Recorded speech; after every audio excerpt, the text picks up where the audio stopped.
Hi everyone, we're reading some more in True Friends Are Heaven Sent. I brought you to an old logging bridge and I'm going to point you downriver and you might be able to see some salmon jumping, although the river is really high. I've heard a couple but I haven't seen any.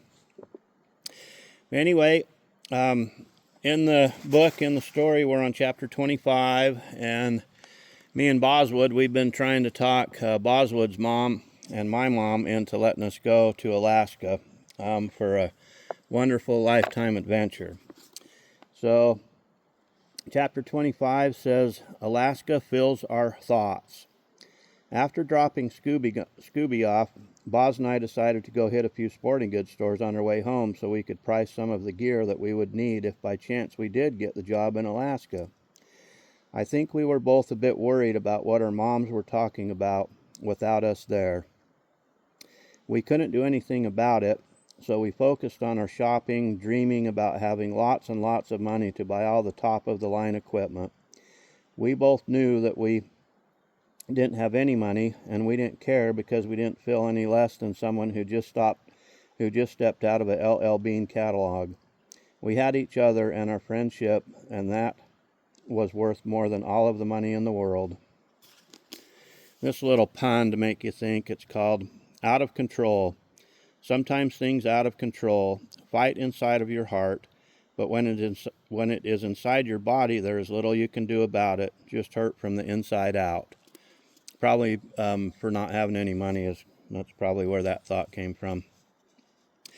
Boz and I finished our dream shopping and headed back to the marsh to relax and await Scooby's call for a ride home. Hopefully she would give us her answer that would be in support of our trip.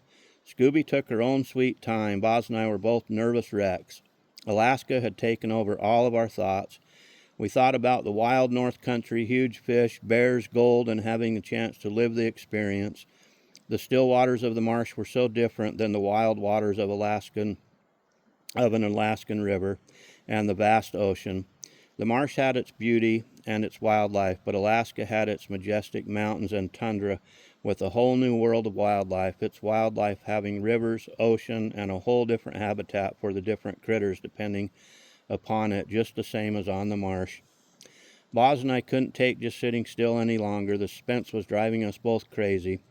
For Boz and I, going to Alaska was an easy decision. Hell yeah, bro, let's go. We didn't even need to think it over. Scooby had made her mind up and had decided not to go to Alaska if we did accept the job. Boz and I were shattered, our heads sunk low. Before we could voice our thoughts, Scooby let us know that she had decided that it was okay with her if Boz wanted to go and fulfill his dreams with me in Alaska. She knew that she could trust me with her son. She knew that throughout all of our life together, I had kept them both safe and out of harm's way. We recalled the time when we had been hunting late into the waterfowl season on a big river in Idaho that was full of fat mallard ducks. I had shot a mallard just outside of the decoys. Scooby hadn't hesitated to take off into the river to retrieve the bird.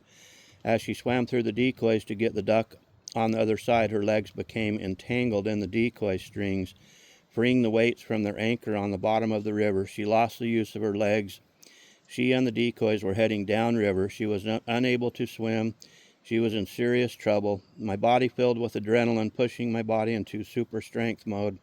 I ran down the river bank as fast as I could.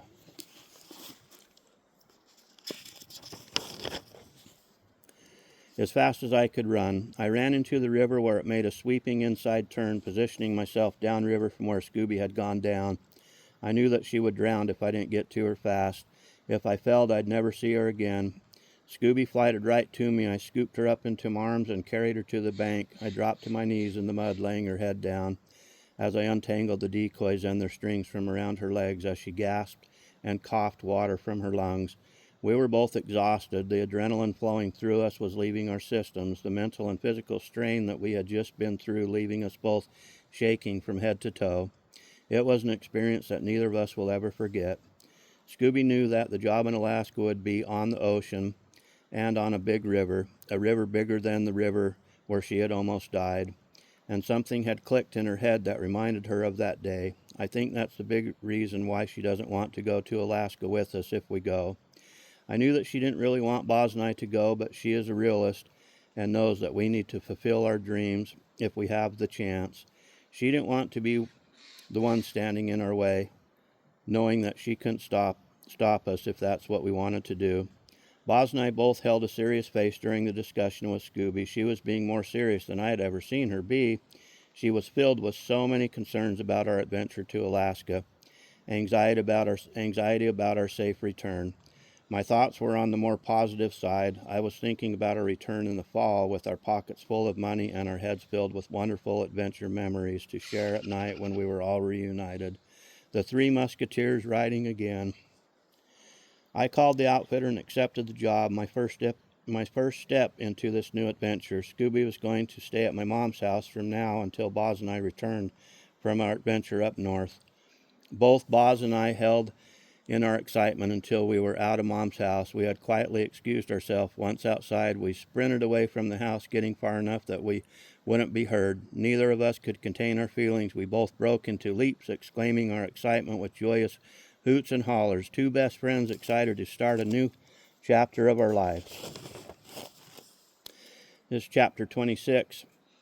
Spring is now in the air. As the time to depart for Alaska grew close, Boz and I went through the list of gear that we would need to take with us in order to be prepared to live in a tent for 6 months. Boz was easy to pack for. He didn't need any of the expensive gear. He had a rainproof warm coat and didn't need waders, gloves, sunglasses, sleeping bag, nor any clothes.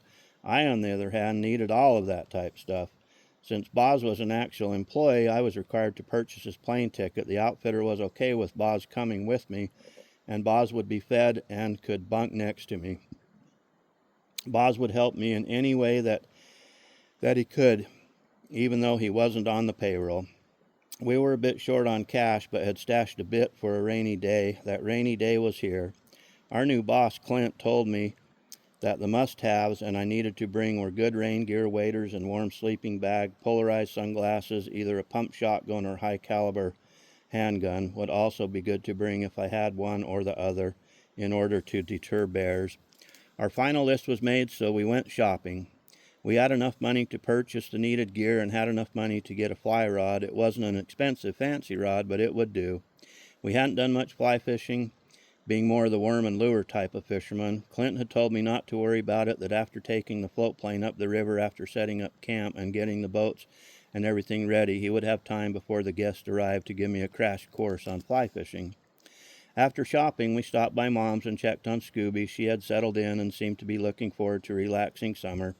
I think that Boz and I were too much for her to try to keep up with.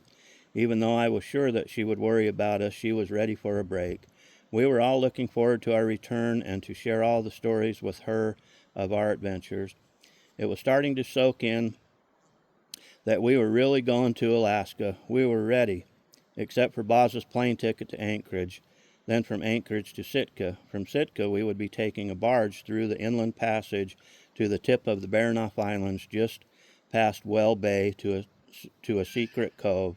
There we would unload our containers off the barge and set up the camp. We had to be ready for the float plane to bring in more of our supplies and the clients that would be eager to fish the pristine waters for the plethora of different species of fish. The fish that clients sought after in Alaska, wild rivers, and oceans. It was going to be a whole new world for Boz and I. It turned out that we had spent too much money and we were short the money to pay for Boz's plane ticket. We would need to be on the plane in a week and had no idea how we were going to come up with the needed cash.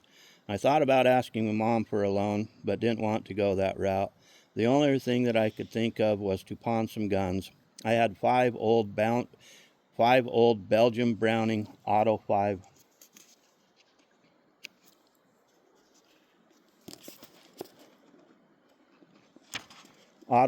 shotguns that had been used by waterfowl hunters in my family for several generations. I didn't want to sell the guns. My hope was to pawn them. I was hoping for enough money to get Boz to our destination in Alaska. Then I'd get the guns out of pawn when we returned this fall with my wallet full. We walked out of the pawn shop with $500, $100 for each of the 5 guns. Back then I had no idea what the guns were truly worth. All I cared about at that point was we had the money to buy the needed plane tickets. And that is up to chapter 26. The next chapter is 27. It's called Alaska Bound. Me and Boswood are headed to the Great White North. And anyway, I hope you all enjoyed the few chapters and following along with the book. Anyway, it's a beautiful day. Raining hard, but beautiful right now, and I just wanted to read you all a few more chapters of the book. You all have a super blessed day, and send you a great big huge smile from here on the river in southeast Alaska. Okay, see y'all. All right, bye.